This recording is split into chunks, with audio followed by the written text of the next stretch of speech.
Hi hello welcome back to my channel. ఈరోజు మనం వీడియోలో ఫర్ ది ఫస్ట్ టైం నేనైతే ట్రై చేస్తున్నాను అనమాట కుల్ఫీ ఐస్ క్రీమ్ అనేది.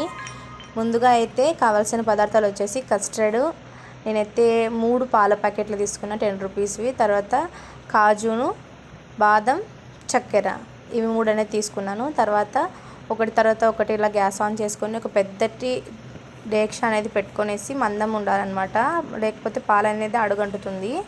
ఇలా పాలన్నీ వేసిన తర్వాత కొంచెం కూడా వాటర్ అనేది వేయకూడదండి. మనము ఇలా పాలన్నీ మరిగేలోపు మనము ఇప్పుడు అనేది ఒక పేస్ట్ అనేది తయారు చేసుకుందాము.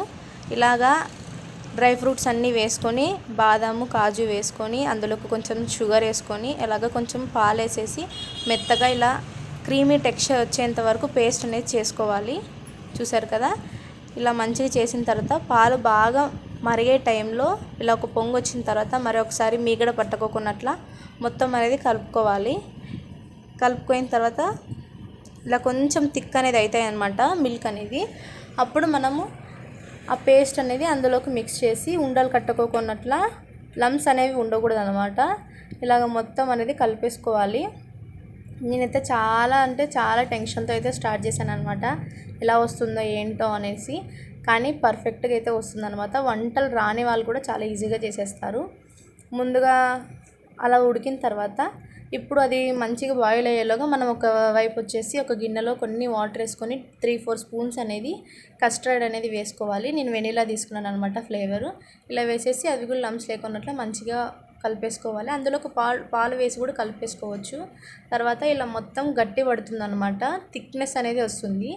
ఆ టైంలో మనం కస్టర్డ్ వేసిన వెంటనే కలపాలండి, లేకుంటే మొత్తం లమ్స్ అనేది వచ్చేస్తాయి, ఉండలు అనేది మొత్తం కట్టేస్తాయి. చూసారు కదా, వితిన్ సెకండ్స్లో గట్టిగా వచ్చేసింది. ఇలా మొత్తం బాగా బాయిల్ అవ్వనివ్వాలి, అది కూడా మొత్తం గట్టి పడాలి. అప్పుడైతేనే మనకి క్రీమీ టెక్స్చర్ అనేది వస్తుందన్నమాట కుల్ఫీ ఐస్ క్రీమ్ కోసము. టేస్ట్ అయితే పర్ఫెక్ట్గా అయితే వచ్చిందనమాట.